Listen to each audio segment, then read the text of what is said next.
Are you arguing with a robot on social media? Engaging with a something rather than a someone? Chances are pretty good when you consider just how many comments and posts you see online are actually generated by bots. Chris Harapsky looks into this non-human traffic to see where it's coming from and why experts say it's getting worse. Take a look at what happened. In July last year, an assassin tried to take the life of President Donald Trump. Within 48 hours, conspiracy theories ran rampantly on social media, one of them suggesting Trump had staged the incident to boost support for the election. AI disinformation detection company Cyabra analyzed thousands of profiles tied to this narrative. They claim 45% of them were bots, fake accounts intended to spread disinformation, reaching potentially more than 500 million people. You saw within minutes of that attempt many fake accounts that were pushing a specific narrative which was completely false, but they were successful in engaging in the conversation. Cyabra says they use AI to catch bots by analyzing the behavior and content of social media accounts in real time to determine if they're likely real or fake. The adoption of AI tools by malicious actors has made the creation of fake accounts much more effective and efficient. It really is kind of a whack-a-mole situation. Bots today come in all shapes and intentions. There are so-called good bots, like AI customer service agents, or marketing bots to help people and businesses with tasks. And there are bad bots, designed for malicious attacks on your identity, your money, or your way of thinking. A new study from the data security company Imperva reports for the first time more than half of all internet traffic is non-human, with 37% being bad bots. They're changing the fabric of society, and they're changing how we feel about certain things, how we think about certain things. Hagai Schechter is CEO of FraudLogix. They let advertisers know if clicks on their ads or sites are real people or not.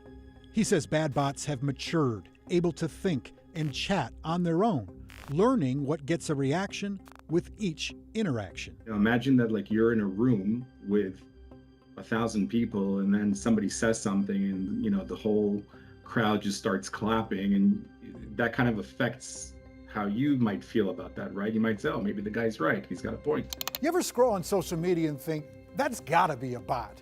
Well, we wanted to know what a bot looks like these days and just how many of these are out there.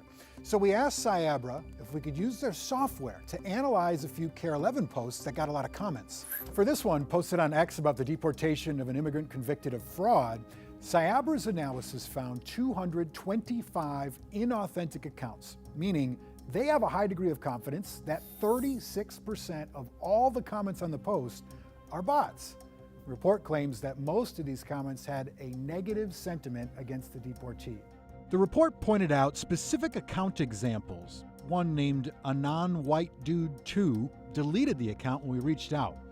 And there are similarities between them all. Most have few followers, joined X recently, frequently have few or no original posts, but often comment or repost racist and politically charged far-right content.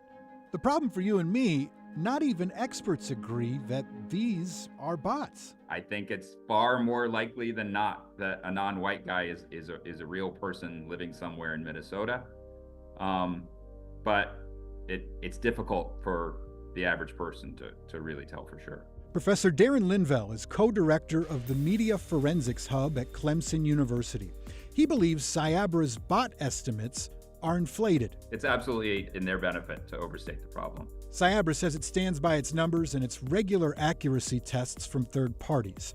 Both experts, though, agree the problem is growing. Who is behind networks of bots? By far, the largest number of bots are created by various types of marketing companies. He also lists bots intended for fraud and political persuasion.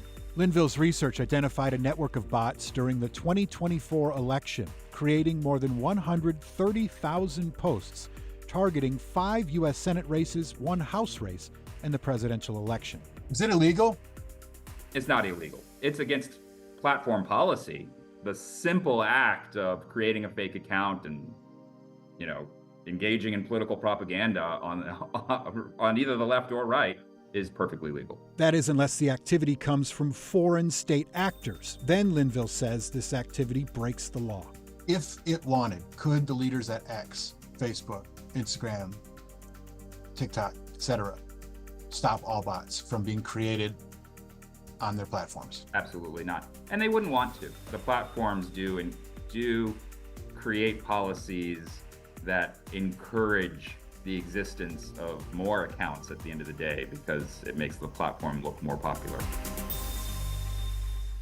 I didn't know this beforehand, but afterward I learned both Cyabra and Professor Linville, who you just heard from, were hired separately by Elon Musk's legal team in 2021 to investigate the quantity of bots on Twitter. Then Linville estimated 18% of all the accounts on Twitter were bots. Cyabra estimated 11%. As for the main question, how many bots are on social media, Linville says there are no reliable estimates today because the metadata on all these accounts is not publicly available. So there's no way to actually know. If you want more on this and to hear more from these experts, we have extended interviews on our streaming show, KARE 11 Plus. Oh, that's going to be a great one to watch. I have a million questions after this. I don't like the way they said they're maturing. Putting kind of that human emotion or intelligence behind these bots, saying they're maturing, they're getting better, they're getting smarter. Quickly. Yeah. Imagine a post that just comes out and says, hey, buy this meme coin or click this link. Now imagine ChatGPT is behind the personality of your bot. So Yeah. it can respond, it can write, it can create, it can tap in. Yeah. And I mean, there are a lot of reasons not to argue with anybody on social media, but that might be a very strong one. Because Linville you might be says, arguing treat with a people bot. on social media like they're strangers, because they are. Yeah. And maybe just don't engage. And maybe don't engage. All right. Really fascinating stuff. Thanks so much, Chris.